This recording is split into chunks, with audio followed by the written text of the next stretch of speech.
Endymion has been hit and miss over the last year, and now he has another hot take that might seem leveled if you don't pay attention, but is anything but.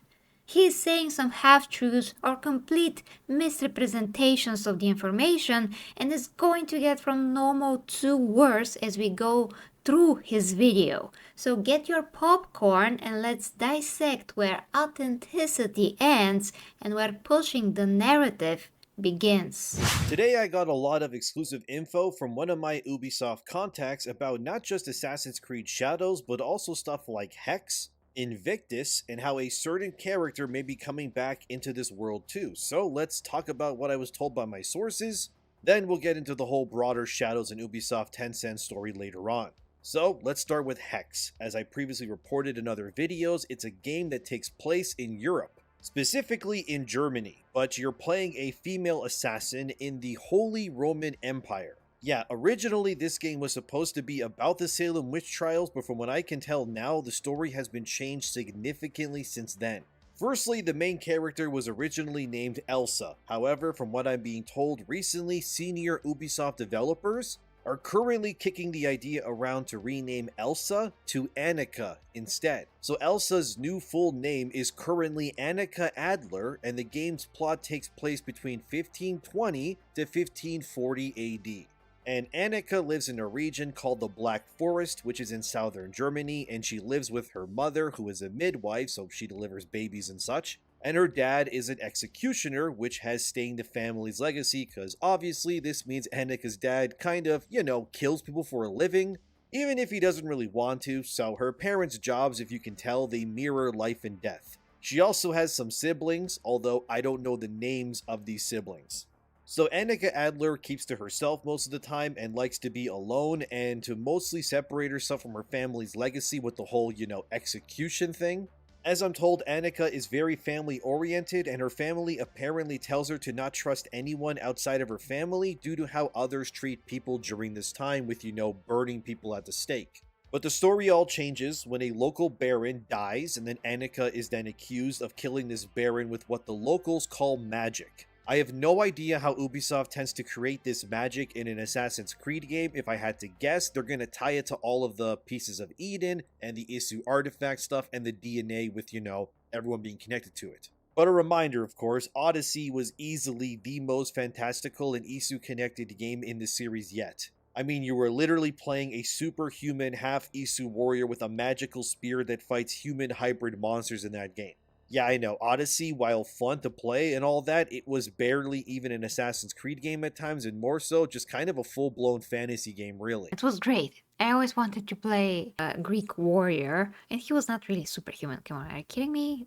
Nor is his sister Cassandra. They were just very cool warriors that could use cool magical weapons, but other than that, they're just human, okay? So this kind of seems like it's doing something similar here with Odyssey. I'm assuming that Annika, obviously, like every other Assassin's Creed hero, has a tie to Isu heritage. So maybe her magic is some sort of technology that she doesn't understand that is tied to her heritage. Since all of the mythological things are explained this way in the series, like Thor and more, that rhymed by the way, but this apparently gets Annika caught into a Templar conspiracy. Anyway, back to the story. As I'm told, this apparently gets Annika caught in a Templar conspiracy because she is accused of using magic. Again, the game takes place, according to my source, well before the Salem witch trials, around 100 years before that happens. So Annika is accused of being a witch, and then Annika is then pursued by a hooded man who works with the Templars, and this hooded man is called Mephistopheles. Maybe this is the main villain, I'm not really sure, but anyway, Annika is then ironically poised to be executed herself, which, yes, her dad does that job, so you can see how this is kind of complicated, but Annika, of course, breaks out of her prison and ends up excommunicating herself from her parents and now fully embracing the name that the public has given her, which is the Witch. Annika then fully embraces her newfound powers too, which are again magical Isu stuff, so I don't know what that entails exactly yet. I would assume she can influence guards to kill one another or something like that. No idea if she's shooting lightning out of her hands like Palpatine or anything like that. But the crux of Annika's journey is to liberate her family, clear her name, and Well, so far it sounds just great to me, so let's hear more. hunt down her oppressors that have blacklisted her for a crime that she didn't commit. The game will then, according to my sources, jump months later and Annika will eventually come into contact with the Assassin's Brotherhood. Because obviously, when the Hidden Ones hear of a woman who can use Isu powers, they probably want her on their side. Then the Assassin Brotherhood trains Annika and reveals to her the whole Isu backstory stuff, you know, Adam and Eve from the second game, Pieces of Eden, etc. Obviously, a lot can happen in the story here, but I'm giving you the bullet points. And then apparently Annika will eventually, in time, splinter off and leave the Assassins as well, and that she neither considers herself fully an Assassin ally, but also doesn't want anything to do with the Templars either. I'm told the gist is that Annika is supposed to represent some sort of third faction, if you will, that could maybe rival these two groups that the series has come to know. So for now, let's just call the three groups Assassins, Templars, and Witches, I guess. Funnily enough, these three groups also cover the basic RPG class setups of Rogue, Warrior, and Mage, but maybe that's by design. Annika then leads a revolution in Germany by inspiring the peasants of the world to revolt against the repressors and free themselves of Templar rule while also being wary of assassin influence. But this newfound persona that Annika Adler takes on, it apparently ends up making her a very powerful and oppressive force, since she is both trained by the assassins but doesn't really trust them and also wants the Templars gone too. So you can see how this could be complicated, and yeah, I gotta agree, this is interesting stuff that I'm being told here. But this new witch persona turns Annika into a boogeyman, if you will, because now she is, as the game starts fully proper now, an alienated figure within the Holy Roman Empire. She is also disconnected from her family and the Brotherhood, and of course the Templars want her dead. And the general idea of the game is that Annika Adler has to wrestle with how far she wants to take this witch persona as the game progresses. If she Okay, still very interesting, guys, honestly. I mean, so far, pretty freaking cool. If you ask me, this sounds interesting. I want to play that. It's gonna be so interesting. There's so many questions that could be answered, and her character is gonna struggle. Yeah, it's interesting. wants to fully commit to it and be seen as a monster that preys on the oppressors from the shadows or whatnot. Also, apparently Annika has a cat, and the cat is also playable. I have no idea if this cat is also magical or anything, but I assume that the cat is going to be like the eagle in previous games, but I assume that the cat is more so used for smaller recon on like the floor levels, as you can obviously slither through small cracks and over fences and spy on Templars or whatnot without them noticing you. And I would assume since Annika has weird witch Isu powers, she can just hear what her cat thinks and sees, I guess. Well, he guesses, but he doesn't know. Well, this thing with the cat sounds interesting. I'm open to see what it is, and oh my gosh, now his hair got so long in this game. I hope I can reach that point of the game. That's cool. I didn't know that she can just grow a hair in the game. Wow. I do think it would be funny if the cat had combat against like smaller rats in Templar armor. Imagine if the cat was stealth takedowning a rat and another rat turns around and is like, "What was that noise?" Yeah, I doubt that'll happen, but it would be funny and kind of adorable to see. But anyways. Also, if you were wondering, yes, there were witch hunts during this time period in the 1500s, but they weren't called the Salem witch trials, obviously. So this whole idea of witch hunts and burning people at the stake, this was still happening during this time too. Actually, according to Wikipedia, witch hunts began in the early 1400s and they didn't actually stop occurring until the late 1700s. So yeah, this game falls right in line with when the whole let's burn people at the stake for being witches idea, so this does check out. In terms of how the game works, like I said in my other exclusive on this in another video that I did, Hex will be more linear driven. Still open and such like other games, but more so, the actual structure of the game will be like Metro Exodus. So you will start in southern Germany, I assume, and then you can explore there, but once you do the main quest, this will then lock that area out for you, and then you will move on to the next section of the map. From what I understand right now anyway, is that you cannot currently return to any older areas once you have passed the main quest that moves the plot forward. Maybe that will change in the future. I mean, they could always take old areas and then add new missions for Annika to do later on in the game, but as of right now, it's very much like Metro Exodus in design. That's very weird. Like, why not open world and you can go to different areas if you want? I'm not sure. I was told during the presentation when Hex was being shown off to people that the narrative director of this game specifically highlighted how women have faced challenges in video games and the struggles that women continue to face today in society. So I was told by these sources, this was seen to them as a red flag that the game will be to some degree a feminist-charged video game. Although, now that Tencent is a part of Ubisoft, which I will get into later, this could all change, of course. Well, I hope not. As I said, good female character, just a character that's written well. She should have something to struggle with, she should have qualities, she should have moral compass and a lot of personal qualities, talents, good way of expressing herself, just being a good character. In these times, women did face a lot of sexism. They were not treated equally, so if they explore that and it coincides with the times, then it coincides with the time. Like, it's normal.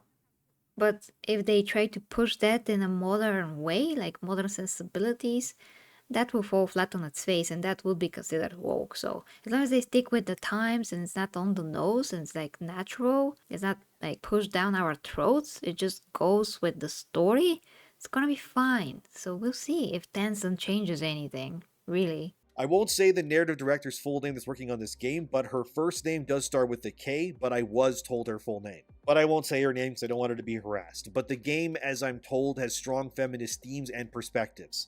But this is the part of the story that I was told where I went, oh really? So, let me tell you this now. Apparently, when Annika meets the assassins, she gets trained by none other than Ezio Auditore himself. Of course, by this point, Ezio is a master assassin and is also a very old man. This would be the Revelations version of Ezio specifically. Revelations, by the way, that took place between 1511 and 1512. This game starts in 1520, and we know that Ezio passes away in 1524 due to a heart attack in Florence, Italy. So Ezio is going to train this Annika Adler to be an assassin before his, timely demise in this series. And the home base, so to speak, in this game is also called the Synod, and from what I hear, Ezio is a retired assassin at this point, obviously, and he just wants to leave the Assassin Brotherhood in a better shape before he passes away. So Ezio will be in this game according to what I'm told. And yeah, he will train this new character Annika, which is really cool. Hex, as I'm told, is not even in its alpha stage yet, by the way. But I was also told to be wary because the game makes the Templars, and specifically those of Catholic religious prominence, to be the main villains of the plot. And this game is going to be very heavy-handed to paint the Catholic people specifically as monsters who kill people and so yeah, having Ezio there is gonna be super cool. Him training this girl is great, no problems there. Like, why not? It's good.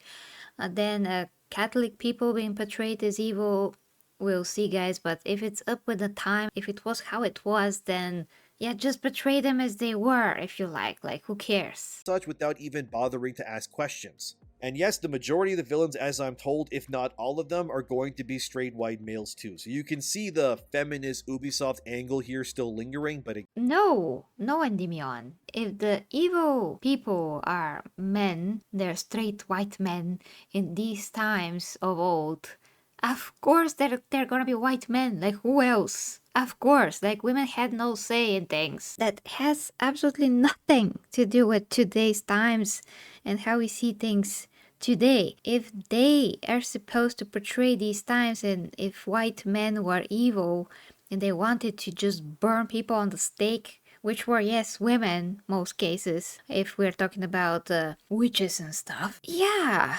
they're men, they're white, and they're evil. Like, what is your problem? It has nothing to do with feminism.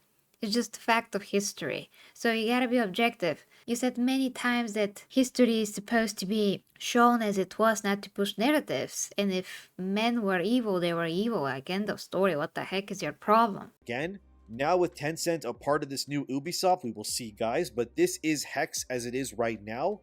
And for all we know, Tencent will maybe force them to change everything about this. I also got told that Annika is canonically lesbian. And also, Annika is personally chosen by Ezio to be someone that he wants to lead the Brotherhood in Europe because according to what I'm told, Ezio sees Annika as a new way forward for the Assassins. So, if she's canonically lesbian, that freaking burns, okay? That's so stupid. That shouldn't be there. Okay? I would never agree to that in a game. It's stupid. Having a woman and be a lesbian and being a strong woman, it's a stereotype. And not all women that are badass in life, that have any type of a battle prowess or whatever you can call it, have to actually like other women, be actual lesbians. Jesus Christ. I have kicked the ass of a few boys growing up all by myself, and I'm not a freaking lesbian. You know, maybe I'm just the exception, which yes, I am. There's so few girls that they actually stand in front of a guy and win. That is very rare. But the point is that you don't have to go with the stereotype. If you do, Ubisoft, then you're so disgusting and stupid. And that's very disrespectful towards women as well, but when you think about it. because then it says that only women that are lesbians can be badasses, which is just not true. So hopefully that is not the case. Otherwise, if Exio sees her as the future, whatever, it's so good, like why not? If she has powers, like why not? It's fine, but just make her a good character. And at one point, he does ask Annika to dance with him. I don't know if this is at like some kind of party or something, but this is only so that he can tell her how amazing she is, because she's this witch and girl power stuff. So yeah, the game is supposed to pass the torch, so to speak, from our fan favorite male character Ezio, and then try to establish this Annika as the new Ezio, so to speak, going forward. And by the way that he's talking, this is extremely manipulative, and you should not listen to that, guys. The fact that she's a woman doesn't mean that she's not eligible for the torch to be passed to her. That's sexist. You're forgetting where the lines between woke and not woke. A woman could actually excel in some things. Yes, it's rare, but it's fantasy, it's possible. As long as her character is written well, and she has earned this in the game. She has earned this with her actions, the way that she thinks, the way that her brave heart or whatever, if she does have these qualities, then she earned it. Doesn't matter if she's a woman. If that character, man or a woman, earned it, then Ezio can pass the torch. He is old. He needs to do that probably, if that's how the story has to be written. He's a dedicated assassin. Maybe he would want someone that he can teach if he does not have his own children. And maybe that someone could be a girl. Maybe. Why not? As a woman, she can use other types of assassination. She can use her beauty if she's beautiful. So it's even better if she's not a lesbian, because she can actually be more convincing and maybe trying to be, like suggestive to other men, and they can just let her in at some lavish parties and she can just kill them off. It's very convenient, We can actually use a woman's beauty and femininity. There's nothing wrong with that. Konoichi, for example. Will the fans accept that? Will they even want this? Do fans think Ezio saying Annika is the bestest ever is dumb or not? I guess we will see. But that's what I got on Hexed. Do fans would even want this? We just want good stories.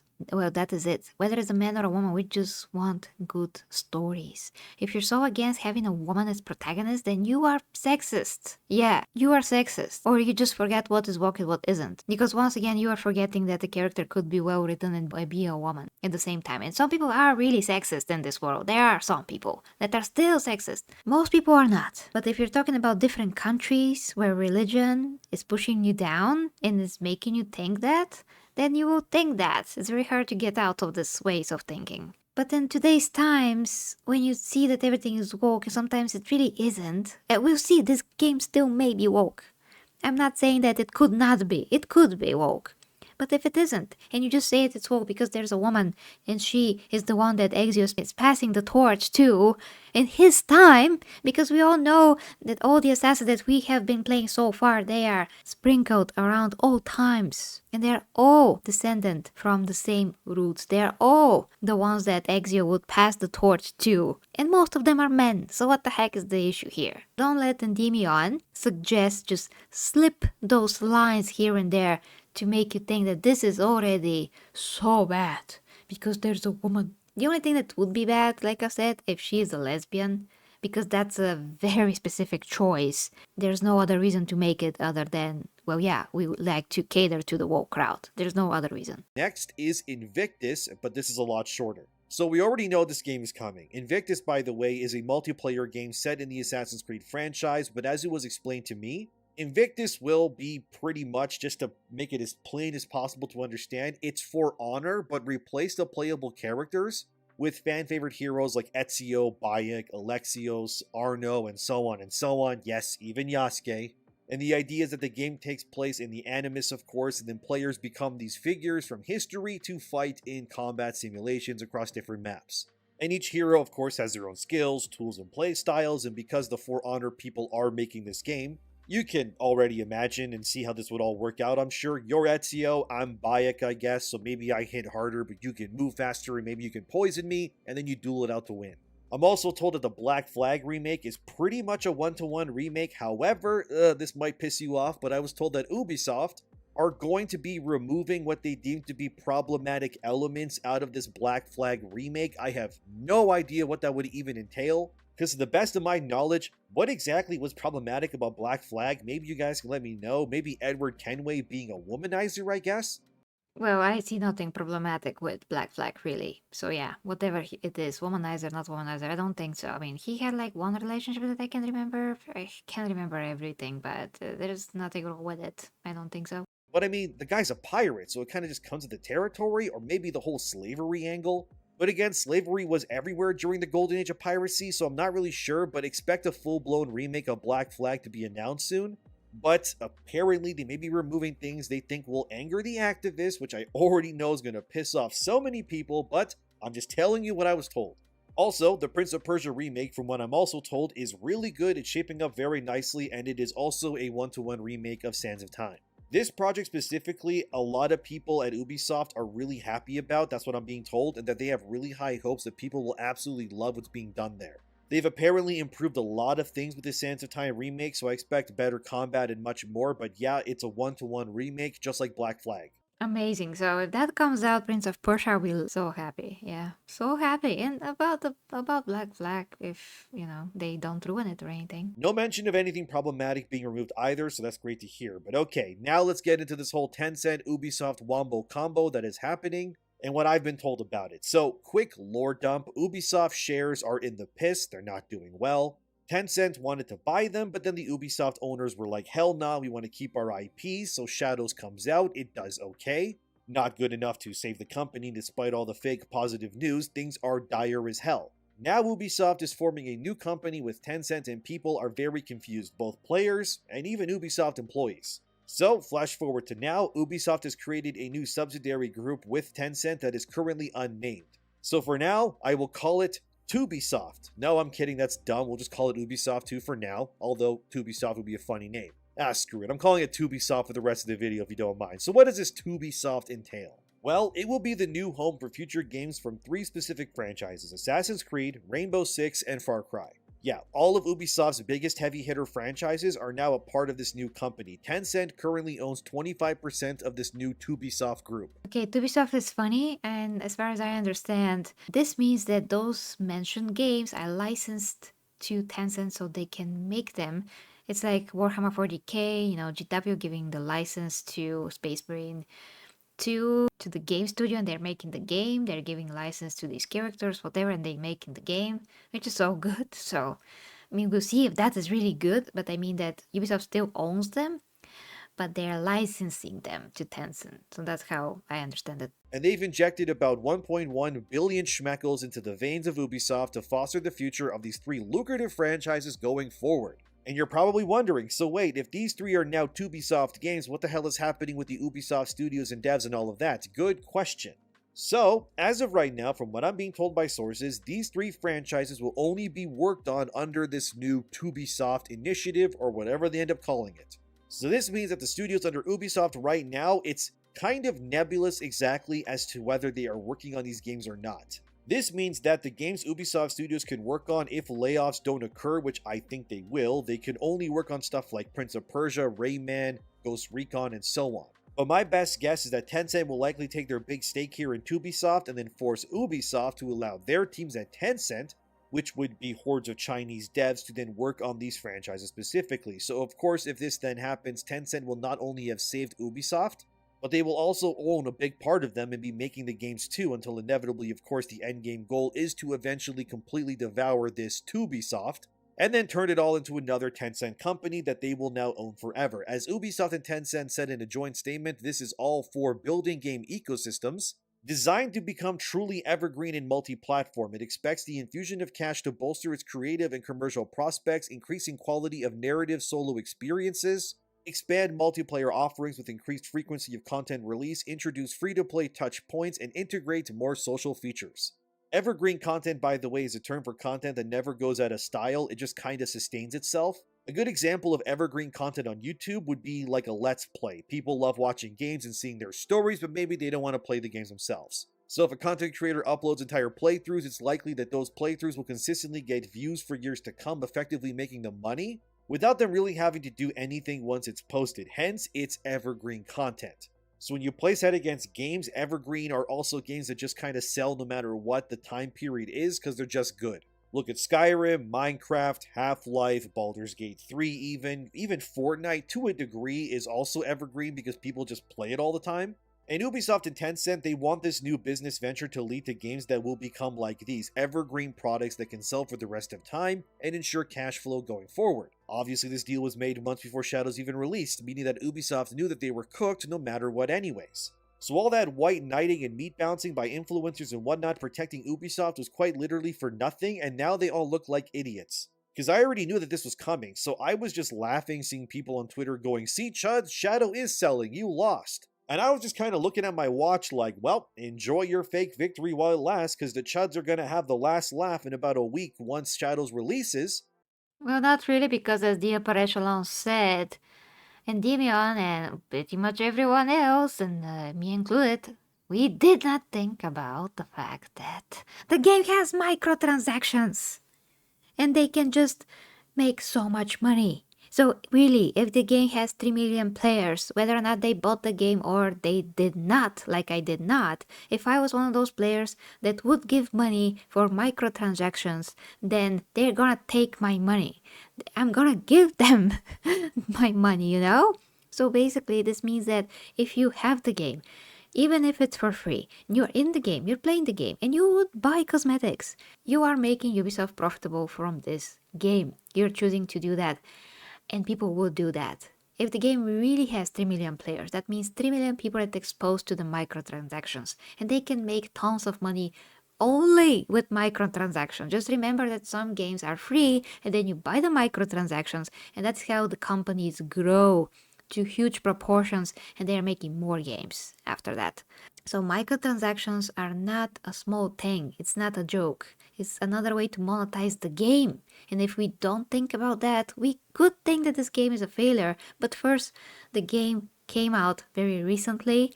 And these games sell all the time. There's still people that are buying them today, some of the older Assassin's Creed games. Yes, very low prices, but they are still doing so. And if they are also buying the microtransactions, this game can be lucrative for years, so think about that. And lo and behold, a mere week later, here we are on the dot. Womp womp womp indeed, dear viewers. I love it when I get to see yes men get their just desserts. I feel like Yugi placing my trap card without them knowing anything, and I just wait my turn until they strike only to say, "You activated my trap card." God, I love Yu-Gi-Oh! I own all the original cards, by the way. Anyway, I'm getting off topic. Buster Blader for the win, by the way. Okay, let's keep going. Ubisoft CEO had more to say about this new Tubisoft initiative. Today, Ubisoft is opening a new chapter in its history. As we accelerate the company's transformation, this is a foundational step in crystallizing or lesbians either. Therefore, it will be interesting to see just how much sway Ubisoft will have with Tencent, both spearheading the development. I'm genuinely surprised if it were to launch being anything close to what it is now behind closed doors. Because while there are elements of Hex that does sound good, like the time period and country it takes place in, or the more focus on... I did skip ahead. I mean, I'm not interested in talking about what Ubisoft said about Tencent. It sounds all reasonable and normal and stuff like this happen in a company, so that's kind of irrelevant to the whole points here. So continuing to the end of the video. Linear gameplay, the reality is that it's clear that people are just sick of feminism and female-led games, as I said in many other videos. People are not sick of female-led games. People are sick when a female character is put there and it is a dumb character and it's put there for political reasons and not because you want to have a female character in the game that's actually quality female character. We had a lot of games that had female protagonists like Lara Croft, Blood Rain, and others, and Metroid, you know, others as well. Jesus. And nobody complained because those were the base times where we can actually have inclusion, and we don't call it inclusion, we just call it normal. Normal. So please, Endymion, don't tell me that people are sick from female-led games because that is literal sexism. That is sexism. Gamers don't usually care that much. Well, yeah, some guys want to play with guys. I'm a girl, I want to play with guys most of the time, okay? I want to play with guys most of the time. I prefer to see a male character on screen most of the time. Just depends on the type of game. Depends whether or not this is like a character thing, like for Lara Croft, I want to see Lara. If I'm playing Metroid, I want to see this girl that is, well, the main character. If I play Assassin's Creed, most of the time I'm used to the male characters of the game. And when I play Assassin's Creed Valhalla, I'm playing with Eivor because I prefer Eivor. I don't want to see the female Eivor. I don't really like her. And she wears male clothes. Like, what's the point? She doesn't even look very feminine, not at all. So I don't like that, by the way. When I'm playing Assassin's Creed Odyssey, I'm playing with Alexios. I do not play with Cassandra. I don't like Cassandra. She once again looks just like a man with her body and with her male armor. Instead of making like cool Xenowarrior Princess type of an armor, they just made just the regular male armor. What, to save resources, to push some kind of agenda. They didn't want to like make the armor fit into her female clothes. It's just easier to make both armor types fit to the both characters the same way. Whatever the reason, I don't like that. I would play with Alexios. But yeah, don't tell me that people are sick. Games led by female characters, because they're not. Did you forget about Stellar Blade that you played and liked and talked totally in different ways about this game before? Did you forget your objectivity, Endymion? Again? Because you always do that. You just say something true and then you totally ruin it. You slip something manipulative in there to push a particular narrative. And now we are going to have other Asian games. Actually, a brand new game that is from a Chinese studio that is coming. And it looks freaking amazing. Deus of Annihilation with female characters. And everybody like, wow, that looks great. And nobody's like, oh my gosh, a woman. No, a woman, I can't. My balls cannot take it. What? It's a beautiful female character, like who doesn't want to play that? You will want to play that. Yes, you said once that you prefer male characters, which is okay, by the way, it's perfectly fine. Like, I prefer male characters and I'm a girl. But you cannot say that people are sick from playing with female characters, because that is just objectively not true, and you're just pushing a narrative. Jesus Christ. A female-led main character game today is like the new bald-headed Space Marine main character game that was in everything during the early 2000s. We're just done with it, man. It's enough. As I was told by sources, currently internally, Ubisoft is happy with the player engagement of Shadows, although they are being coy about sales, because it did not hit 3 million sales, only players, although your typical meat riders will claim that its copies sold, but it isn't. The current plan internally is that Ubisoft wants to support Shadows with its own team to make post-content to keep it going, as I'm told, but most devs are now moving on to Hex, as well as stuff like Animus Hub, which is where all Assassin's Creed games will launch from, Invictus, that's the For Honor Ask Creed hybrid game, and the Black Flag and Sands of Time remakes. Currently, there is no plans for what is the next big Assassin's Creed game, as I'm told post-Hex, no historical setting or anything has been chosen either. But I'm sure once Ubisoft gets going in earnest, they'll then choose somewhere to, make the next Assassin's Creed game. I think Spain would be cool, or maybe Aztec stuff. But who knows right now? Let's just hope that if they do set a game in Spain, it stars actual Spanish people and not some random black slave guy who suddenly saves Spain from tyranny like Shadows is doing right now. I was also told they are restructuring the team for whatever the next big Assassin's Creed game is. My source says they think this means mass layoffs and eventually moving Assassin's Creed to Tencent fully, which I am like 90% sure is going to happen. They will work on the game to some capacity. I was also told that PC players only made up about 27% of the overall sales for Shadows, and the rest was on console. So Shadows did good, but not good enough for Ubisoft clearly. It does seem that at least for now, the teams Ubisoft has that have worked on their 3 core franchises will remain to some capacity. Mostly the Montreal, Quebec teams will remain as they are the most experienced, and other teams in places like Barcelona, Sherbrooke, and more will remain now too. I also heard that Ubisoft Singapore is the lead team on Black Flag's remakes, so I assume they will stick around as well. But there's no way that Tencent doesn't push their way with their own teams too, because while Ubisoft does want to keep operating as it is to an extent, the reality is that they have rotted out many of their teams with activism on purpose. And that activism, alongside the executives being idiots, is what led to their major problems and downfalls to begin with. So the likelihood it's only these teams that are going to be working on Assassin's Creed or Far Cry going forward, I sincerely doubt it. I absolutely expect a full game in one of these franchises getting made by a team of only Chinese developers, and how much you want to bet whatever they make will blow right past the Western versions of those same franchises in terms of quality and player response. They also had emails that Yves Guillemot and Mary Sophie sent out to employees of Ubisoft that also leaked. I could read them, but they're really long, so I don't want to bore you guys. It's mostly just, corporate speak. We're going to galvanize this and do this and blah, blah, blah. But there's 2 paragraphs that I found interesting in Mary Sophie's email to employees that reads, Tencent's investment is a strong testament to their trust in our ability to grow Assassin's Creed, Far Cry, and Rainbow Six. This is a direct result of the incredible work you've done in making these franchises iconic as a lead or major co-dev studio. I also want to make it clear, if you're not currently working on these brands, it doesn't mean your work matters any less. This agreement will benefit all of Ubisoft, yada yada yada, you get the point. So, they're ensuring that they won't be let go, as of now anyways, but I do think the writing is on the wall for sure. Because Tencent wouldn't just invest basically the entire value of Ubisoft as a company back into it like this to just let Ubisoft keep making the same mistakes. Like Ubisoft right now is barely worth over $1 billion. Sure, that's a lot of money, but for a company that employs over 18,000 developers alone, that's kind of peanuts. Yeah, we'll see what happens, guys. We'll see. But you just stay objective, guys. Think for yourself. Really think, because if you miss those words and those little lines there that he says, and it's not only him, like people like John De La Rose as well, you're gonna be freaking manipulated. There's a lot of truth and a lot of untrue things here, and you gotta be aware of them, okay? That's all I'm saying. Now, if you like to support me, guys, links are down below. I'm actually doing real educational and entertainment content that is non-slaneshi, which in Warhammer terms means I do not do corn at OnlyFans. I do not do explicit content there. I do actually educational content, and I'm showing my 10-year progress with what I achieved so far, how I am achieving it, sustaining it, which is my physique. So basically, I'm showing my physique progress in a very censored, tasteful manner, and I'm using OnlyFans for this because a lot of people already have accounts there, and it's easier for them to support me there while getting a non-corn, like real quality content there, actually, for a change. I'm trying to do something good there and do something different. So if you want to support me, you can do that. You can also check my Warhammer 40k channel, which is my main channel. There's also Patreon and PayPal if you wish.